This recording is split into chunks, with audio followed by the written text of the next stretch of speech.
बिस्मिल्लाहिर्रहमानिर्रहीम। आज हम गैनकोलॉजी एंड ऑब्स्टेटिक्स, एक बहुत ही फेमस और इम्पोर्टेंट टॉपिक को डिस्कस करने जा रहे हैं, जो अक्सर हमें क्लिनिकल प्रैक्टिस में फेस करना पड़ता है। This is called placenta previa. Placenta previa, इस टॉपिक को हम दो पार्ट में यानी दो एपिसोड्स में कवर करेंगे, पार्ट वन और पार्ट टू। पार्ट वन में हम जस्ट ये देखते हैं कि what is placenta. What is placenta, placenta क्या है, इसकी मुख्तसर सी ब्रीफ एनाटॉमी और फिजियोलॉजी, इसकी लोकेशन। लफ्ज placenta basically it is derived from a Greek word. Placenta का लफ्ज बेसिकली ग्रीक जुबान के लफ्ज से अक्स किया गया है। एक ग्रीक जुबान का लफ्ज है जिसका मतलब होता है केक। केक। प्रीविया इटालियन और स्पेनिश जुबान के लफ्ज से लिया गया है, जिसका मतलब होता है प्रीव्यू। प्रीव्यू। अगर हम इसकी गैनकोलॉजी में डेफिनेशन देखें लफ्ज प्लेसेंटा की, प्रीव्यू को हम बाद में डिस्कस करेंगे।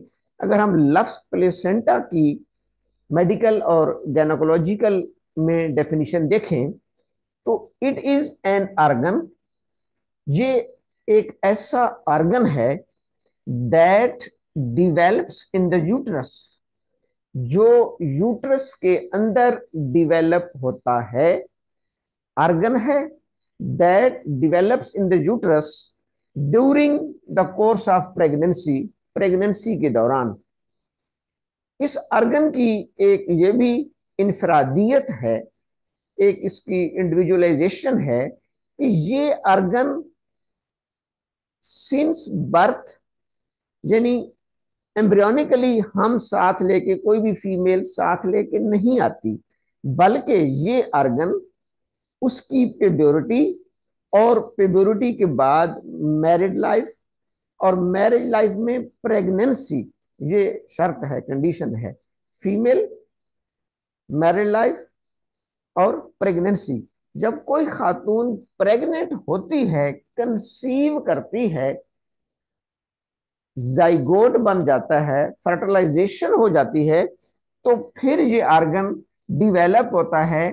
कहां पर? फीमेल के यूट्रस में। ऑर्गन के अंदर एक ऑर्गन डिवेलप होता है, यूट्रस के अंदर ये ऑर्गन डिवेलप होता है जिसे हम कहते हैं प्लेसेंटा। तो ये इसका मुख्तसर सा इंट्रोडक्शन है कि what is placenta. Placenta is an organ. ये एक ऑर्गन है दैट डिवेलप्स। कहां पे डिवेलप होता है? Into the uterus. कब? During the pregnancy. प्रेगनेंसी के दौरान। ये अल्लाह ताला का एक बहुत बड़ा इनाम है, बहुत बड़ी एक जिसे कहते हैं नवाजिश है कि यूट्रस, मां के अंदर एक मां है, मां के अंदर एक मां है यूट्रस, और फिर यूट्रस के अंदर एक और फर्दर सिक्योरिटी पर्पस के लिए, एक और फर्दर फीटस को मजीद सिक्योर करने के लिए अल्लाह ताला ने ये स्ट्रक्चर अदा किया है, जिसको हम कहते हैं प्लेसेंटा। ये प्लेसेंटा बनता कैसे है? जब जाइगोट, जब कोई भी फर्टिलाइज्ड एग या जाइगोट, जैसे कि हम जानते हैं फेलोपियन ट्यूब्स में फर्टिलाइजेशन होगी, और फर्टिलाइजेशन के बाद जब जाइगोट फेलोपियन ट्यूब से होकर यूट्रस में आ जाता है, यूट्रस में आ जाएगा, तो यूट्रस में एंडोमीट्रियम के साथ, यानी जो इनर मोस्ट लाइनिंग है, जो इनर मोस्ट यूट्रस की लाइनिंग होती है, वस्कुलर वस्कुलर लेयर्स, उसमें आकर ये एम्बीड हो जाता है। फर्टिलाइज्ड एग एम्बीड हो जाएगा, चिपक जाएगा। यहां पर इसकी फर्ज करें फर्टिलाइजेशन हुई, ये ओवा था, इस ओवा को एक स्पर्म ने फर्टिलाइज किया। फर्टिलाइजेशन के बाद ये जाइगोट बन गया। अब ये जाइगोट ट्रैवल करके यूट्रस के एंडोमेट्रियम के साथ एम्बीड कर जाएगा। इसके एम्बीड करने के बाद यहीं से प्लेसेंटा बनना शुरू हो जाएगा। प्लेसेंटा बेसिकली एक कॉमन आर्गन है, एक मुश्तरका आर्गन है जिसको दोनों शेयर कर रहे होते हैं, बाद में फीटस भी और मदर भी। इन अदर वर्ड्स यूट्रस भी और जाइगोट भी, यूट्रस और फीटस या माँ और बच्चा दोनों इस आर्गन को शेयर कर रहे होते हैं। ये उनकी शेयरिंग होती है। क्योंकि ये शेयरिंग है इसलिए इसको बनाने में भी दोनों का किरदार है। इस जाइगोट का जो पार्ट प्लेसेंटा को बनाने में किरदार अदा करता है that is called chorion. Chorion, CHORION, chorion. और एंडोमेट्रियम यानी यूट्रस का जो पार्ट इस प्लेसेंटा को बनाने में अपना किरदार अदा करता है दैट इज कॉल्ड डिसिडुआ बेसिलस या डेसिजुआ बेसिलस। डिसिजुआ, DECIDUA, डिसिजुआ बेसिलस और कोरियोन, ये दोनों मिलकर प्लेसेंटा को डेवलप करते हैं, प्लेसेंटा को बनाते हैं। यानी एक पोर्शन जाइगोट का या फीटस का और एक पोर्शन यूट्रस का या मां का। डिसिजुआ बेसिलस और कोरियोन, इन दोनों की मुश्तरका मुश्तरका काविश से ये प्लेसेंटा जन्म लेता है और बनता है। अब ये प्लेसेंटा कुदरत ने क्यों बनाया है? ये एक्चुअली माँ और बच्चे के दरमियान एक राबते का काम करता है, कम्युनिकेशन का काम करता है। लेकिन कम्युनिकेशन भी करता है और मुजिर चीजों को, नेगेटिव चीजों को, जिसमें बहुत सारी मेडिसिन हैं, ड्रग्स हैं, बाकी माँ के ब्लड में कोई मुजिर चीज है, उसको रोकता भी है, उसको बच्चे में नहीं जाने देता। इसलिए इस प्लेसेंटा के अंदर एक स्ट्रक्चर लगा होता है जिसको कहते हैं प्लेसेंटल बैरियर। यानी ये प्लेसेंटा एक बैरियर के तौर पर काम कर रहा होता है, एक चेक पोस्ट के तौर पर काम कर रहा होता है। अक्सर आपने एलोपैथिक मेडिसिन में ये लफ्ज सुना होगा कि फला medicine will cross the placental barrier, will not cross the placental barrier. यानी जो मेडिसिन प्लेसेंटल बैरियर को क्रॉस कर जाती हैं वो प्रेगनेंसी में अवॉइड किया जाता है कि उनको इस्तेमाल न कराया जाए, ऐसा ना हो कि वो क्रॉस करके फीटस तक पहुंच जाए। और जो क्रॉस नहीं करती, डू नॉट क्रॉस, उनको आप इस्तेमाल करा सकते हैं। तो एक तो ये प्लेसेंटा बैरियर का काम कर रहा होता है। दूसरा, इसके अगर हम फंक्शंस देखें तो माँ और बच्चे के दरमियान gaseous exchange, gaseous exchange, gaseous exchange, क्योंकि उस वक्त फीटस या बच्चा डायरेक्ट एनवायरनमेंट के साथ तो एक्सपोज नहीं होता, तो वो अपनी ऑक्सीजन माँ के ब्लड से लेता है और अपनी कार्बन डाइऑक्साइड माँ को ही वापस करता है। फिर माँ अपने लंग्स के जरिए उसको रेस्पायर करती है, यानी एक्सपायर और इंस्पायर करती है। तो यूं एक मेन काम गैस एक्सचेंजेस, माँ और बच्चे के दरमियान गैसियस एक्सचेंजेस का काम प्लेसेंटा कर रहा होता है। दूसरा इसका अहम function metabolic transfer, metabolic transfer.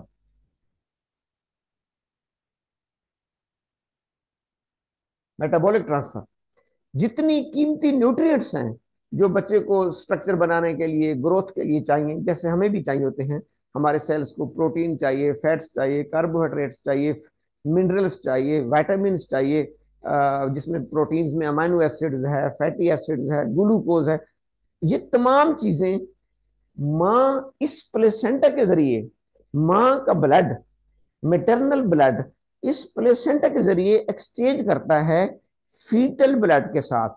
यानी बच्चे के ब्लड और माँ का ब्लड के दरमियान में प्लेसेंटा है। माँ के ब्लड से न्यूट्रिएंट्स आए, वो डिफ्यूज करके प्लेसेंटा में जाते हैं, प्लेसेंटा से डिफ्यूज करके फिर फीटस के ब्लड में जाते हैं।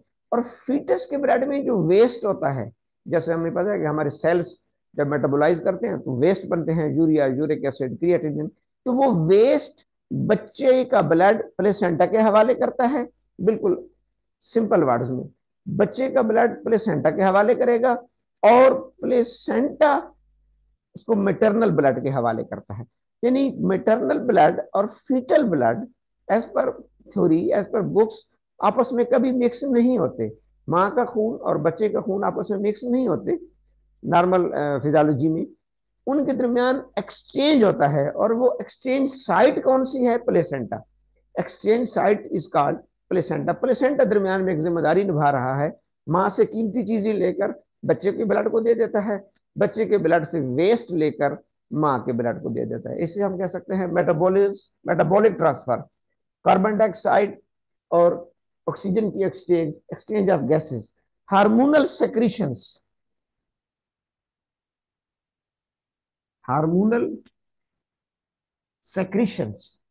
तीसरा अहम फंक्शन, पहले तो इसको जाइगोट और एंडोमेट्रियम को सपोर्ट देने के लिए हमें पता है कि ओवरीज का कार्पस ल्यूटियम तकरीबन पहले 3 मंथ तक प्रोजेस्टेरोन और एस्ट्रोजन सिक्रीट करके सपोर्ट कर रहा होता है। लेकिन बाद में जब प्लेसेंटा खुद डेवलप हो जाता है तो फिर प्लेसेंटा एस्ट्रोजन और प्रोजेस्टेरोन, एस्ट्रोजन और प्रोजेस्टेरोन हार्मोन्स को सेक्रीट करके तो सपोर्ट दे रहा होता है एंडोमेट्रियम को, ताकि जो प्लेसेंटा है वो कंप्लीटली जाइगोट एम्बीड रहे और उसकी वहां से डिटैचमेंट ना हो, नॉरिशमेंट होती रहे और डिटैचमेंट ना हो। तो तीसरा अहम फंक्शन मुख्तलिफ हार्मोन्स को सेक्रीट करना।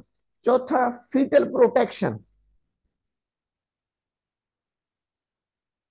फीटल प्रोटेक्शन, फीटस की हिफाजत करता है, प्रोटेक्ट करता है, जिसमें मैंने प्लेसेंटल बैरियर का नाम लिया।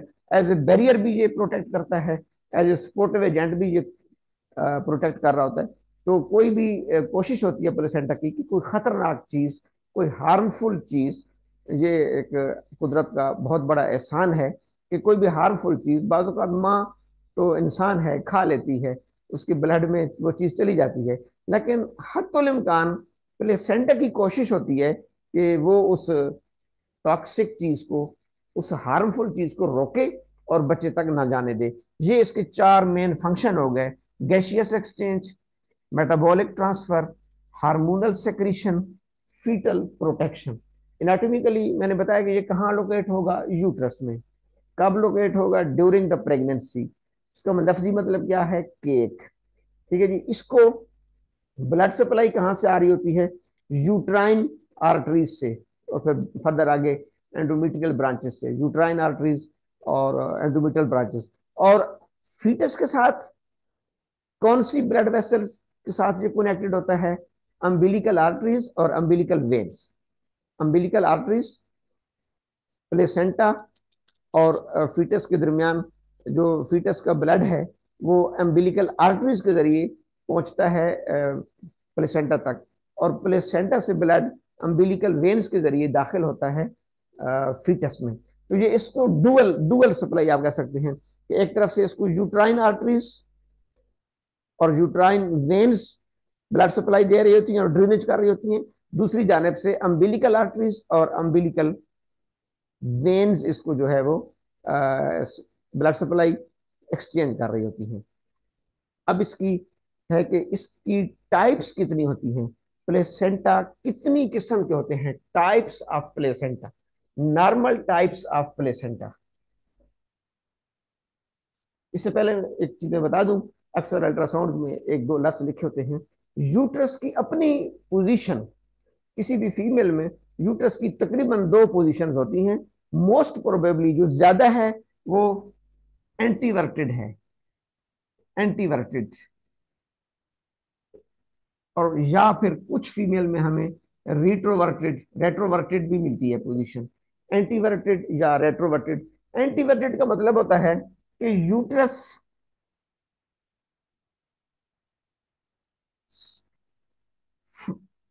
फ्रंट साइड पे टिल्ट कर रही होती है, इंटीरियर साइड पे यानी एब्डोमिनल साइड पे, फ्रंट साइड से वो टिल्ट करे, टिल्ट ऐसे टिल्ट करे तो ये कहलाती है एंटीवर्टेड।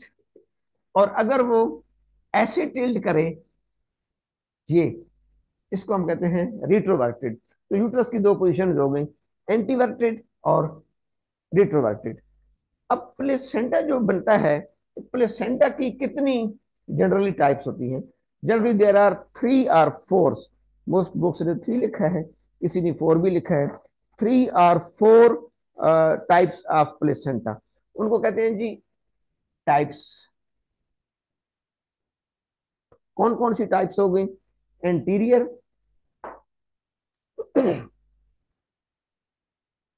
Anterior placenta, anterior placenta, posterior placenta, anterior placenta, posterior placenta, फंडल placenta, और एक चौथी टाइप होती है lateral placenta. Anterior placenta, posterior placenta, फंडल placenta और लेटरल प्लेसेंटा, ये 4 इसकी टाइप्स होती हैं। एंटीरियर प्लेसेंटा का मतलब होता है, ये यूट्रस है, फर्ज करें ये यूट्रस है। एंटीरियर प्लेसेंटा का मतलब होता है कि सामने वाली साइड से, सामने वाली साइड यानी ये जो एब्डोमेन वाली साइड है, सामने वाली साइड से प्लेसेंटा कब बनेगा, ये this is called anterior placenta. ये एंटीरियर प्लेसेंटा। अगर ये इस, यानी जिसको आप कह सकते हैं कि रेक्टम वाली साइड, पोस्टीरियर साइड, पिछली साइड से बनेगा, then this is called posterior placenta. ये इस साइड में बनता है तकरीबन, पोस्टीरियर। ये हो गया एंटीरियर, ये हो गया पोस्टीरियर। तीसरी टाइप होती है फंडल। फंडल, फंडल ऊपर बनता है, ये फंडल प्लेसेंटा ऊपर बनता है। और लेटरल, ये थोड़ा सा इन दीवारों के साथ नीचे आके, लेटरल प्लेसेंटा। तो आमतौर पर जो हमें प्लेसेंटा मिलते हैं वो या इंटीरियर होता है या posterior. Ideal placenta most probably interior या पोस्टीरियर होता है, जब बाज़ औक़ात हमें फंडल प्लेसेंटा भी मिलता है, जो अदरवाइज इंटीरियर और पोस्टीरियर होते हैं। इसकी कोई साइंटिफिक जस्टिफिकेशन तो नहीं है, लेकिन गैनेकोलॉजिस्ट के एक्सपीरियंसेस और एक जिसको आप डेटा कह सकते हैं कि इसमें लोगों का एक ख्याल है, मेडिकल के प्रोफेशनल्स का ख्याल है कि मोस्ट प्रोबेबली जिन खवातीन का एंटीरियर प्लेसेंटा होता है, जिन खवातीन का एंटीरियर प्लेसेंटा होता है, उन की फीमेल बेबी पैदा होती है, फीमेल बेबी पैदा होती है, लड़की। अब तो खैर मॉडर्न अल्ट्रासाउंड वगैरह आ गए हैं जो जेंडर भी बता देते हैं 3 to 4 मंथ में, लेकिन पहले एक ये एक नजरिया था, एक ख्याल था कि मोस्ट प्रोबेबली जिन खवातीन में प्लेसेंटा एंटीरियर अटैच होता है उनकी फीमेल बेबीज पैदा होती हैं, और जहां पर प्लेसेंटा पोस्टीरियर होता है वहां पर मेल बेबीज पैदा होती हैं, मेल और फीमेल। लेकिन ये कोई, जैसे मैंने कहा, साइंटिफिक एथेंटिकेशन इसकी नहीं है, न इसका कोई साइंटिफिक रीजन है, बस एक जैसे कह सकते हैं कि ट्रेंड है। May be possible, may be possible 10 में से अगर 8 खवातीन का इंटीरियर प्लेसेंटा था तो उनकी फीमेल बेबी पैदा हुए, इसी तरीके से 10 में से अगर 8 का पोस्टीरियर प्लेसेंटा होगा तो मे बी पॉसिबल उनके मेल बेबी पैदा हुए होंगे। तो वहां से ये कंसेप्ट थोड़ा सा बना है। इस पहले पार्ट में हमने जस्ट प्लेसेंटा को डिफाइन किया, प्लेसेंटा की ब्रीफ सी एनाटॉमिकल लोकेशन को डिस्कस किया, कहाँ होता है, कैसे बनता है, इसमें कौन कौन से पार्ट हिस्सा लेते हैं, फिर इसके नॉर्मल फंक्शंस को हमने डिस्कस किया। नॉर्मल फंक्शंस को तकरीबन किसी भी खातून की डिलीवरी होने के बाद, जैसा हमें पता है कि लेबर्स की 3 स्टेजेस होती हैं, पहली में ओस डायलेशन, दूसरी में फीटस एक्सपल्शन और तीसरे में प्लेसेंटल एक्सपल्शन। तो डिलीवरी के बाद नॉर्मल टाइम इसका 5 से 30 मिनट है, यानी कम से कम 5 मिनट्स में और मैक्सिमम आधा घंटा 30 मिनट में प्लेसेंटा एक्सपेल आउट हो जाना चाहिए या हो जाता है। अगर 30 मिनट तक वो एक्सपेल आउट नहीं हो रहा तो फिर उसको देखना पड़ता है कि कोई कॉम्प्लिकेशन या कोई इनॉमली पैथोलॉजिकल कंडीशन तो इन्वॉल्व नहीं। तो नॉर्मल प्लेसेंटा 5 to 30 मिनट्स में एक्सपेल आउट कर जाता है। और ये जैसे मैंने कहा कि पहले दिन से ही इसकी बुनियाद पड़ जाती है। कोरियन और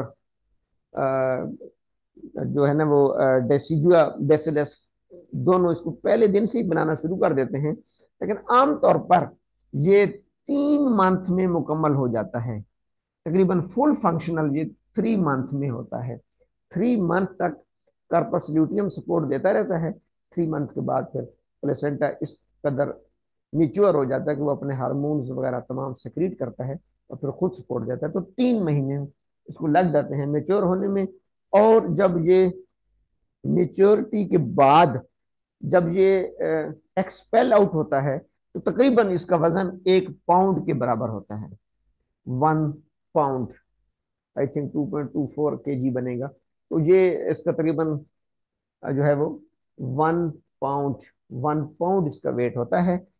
3 महीनों में ये मेच्योर होता है। 3 महीने के बाद ये फिर अपनी सपोर्ट मुकम्मल कर लेता है, यानी इसकी ग्रोथ डेवलपमेंट कंप्लीट हो जाती है। ये था आज का पहला पार्ट जिसमें हमने डिस्कस किया what is placenta, anatomical location of the placenta, just a brief functions and physiology of the placenta. इसको ब्लड सप्लाई कहाँ से आती है, इसकी लोकेशंस की टाइप्स कितनी है, एंटीरियर, पोस्टीरियर, फंडल, लेटरल, यूट्रस की कितनी पोजीशन होती हैं, एंटीवर्टेड, रेट्रोवर्टेड, ये तमाम हमें गायनेकोलॉजी और ऑप्स के अल्ट्रासाउंड में ये चीज़ें हमें देखनी पड़ती हैं। Thank you so much. Second के उस इंस्टॉलमेंट में, दूसरी एपिसोड में, दूसरे पार्ट में हम इसकी पैथोलॉजी को देखते हैं। प्लेसेंटा प्रीविया, ये तो थे ना नॉर्मल प्लेसेंटा की लोकेशन। अब हम नेक्स्ट पार्ट में देखेंगे कि प्रीविया में क्या होता है। Thank you. अस्सलाम।